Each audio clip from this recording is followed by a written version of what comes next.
दोस्तों, भारत सरकार ने हज पॉलिसी 2025 का ऐलान कर दिया है और इस बार आपको एक ही हज सरकारी कोटे से करने की इजाज़त होगी, यानी दूसरा हज आप नहीं कर सकेंगे सरकार के इन नए कवायद के मुताबिक।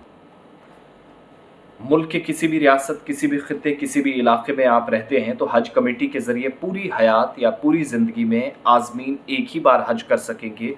और ये क्या करना है, कुछ तब्दीलियाँ हुई हैं साल 2025 के लिए। जिस हज पॉलिसी का ऐलान हुआ इसमें बड़ी तब्दीलियाँ हुई हैं। जिन लोगों ने सवालात पूछे थे उनका जवाब मैं ज़रा आपको बताता चलूँ।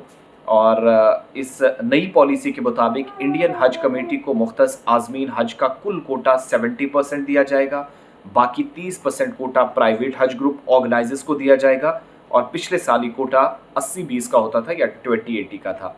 उम्र की हद भी रखी गई है, उसमें तब्दीली की गई है, तरजीहात है वो भी रखी गई है।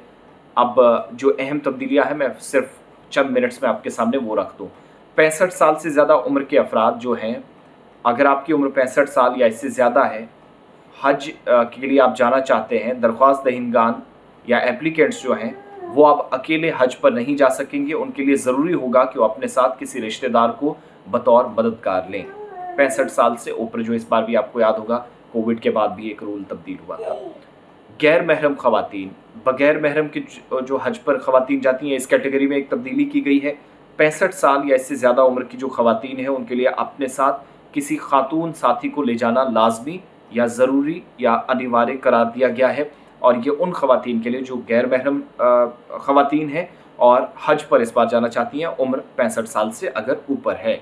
इसी तरीके से कोई मर्द जा रहा है, कोई दूसरा शख्स जा रहा है, आम लोग जा रहे हैं, तो उनको भी रिश्तेदार को बतौर मददगार ले जाना होगा अगर 65 साल से आपकी उम्र ऊपर है। इसके अलावा इम्पॉर्टेंट पॉइंट कि ज़िंदगी में दूसरा हज आप सरकारी कोटे से नहीं कर सकेंगे।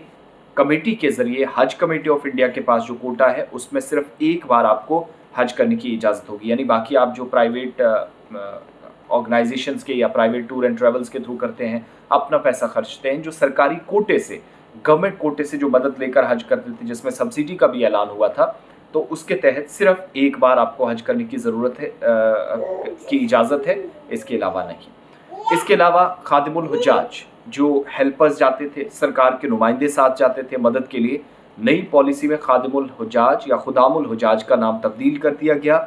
उन्हें स्टेट हज इंस्पेक्टर का नाम इस बार दे दिया गया है। प्राइवेट हज ग्रुप्स का किरदार क्या होगा कि जो इस नई पॉलिसी में प्राइवेट हज ग्रुप्स को 30% कोटा दिया गया है, जिससे आज़मीन को मज़ीद इख्तियारात हासिल होंगे, मज़ीद एम्पावर होंगे और अलग अलग पैकेजेस से वो इनका इंतखाब करके फ़ायदा उठा सकेंगे।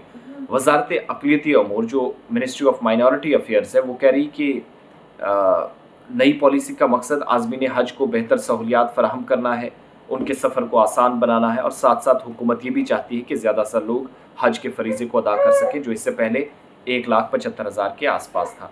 तो आज़मीन हज का नई पॉलिसी पर भी रद्द-ए-अमल कुछ यूँ है, कुछ लोग तब्दीलियों से खुश हैं, कुछ लोग एतराज़ कर रहे हैं, नाराज़ हैं। नई पॉलिसी में की गई तब्दीलियों से वाज़ेह है कि हुकूमत हज के लिए सहूलियात में इजाफ़ा करने के लिए मुसलसल कोशिशें तो कर रही है, लेकिन आइंदा बरसों में हज पॉलिसी में मज़ीद तब्दीलियाँ जब देखने को मिल रही हैं तो मज़ीद हाजियों की, आज़मीन की तादाद आप बढ़ते हुए देखेंगे। तवक्को ये भी की जा रही कि ये तादाद इससे भी आगे जाएगी, बढ़ेगी, जब पूरे मुल्क के अंदर ये नया निज़ाम मुतारिफ़ कराया जाए। तो हज सिर्फ एक बार आप कर सकेंगे सरकारी कोटे से, कोई पाबंदी नहीं लगी है, लेकिन जो सरकार से आप मदद लेते थे, जो कमेटी से आप मदद लेते थे हज कमेटी ऑफ इंडिया के ज़रिए, वो सिर्फ एक बार आप कर सकेंगे स्पेशल कोटे से।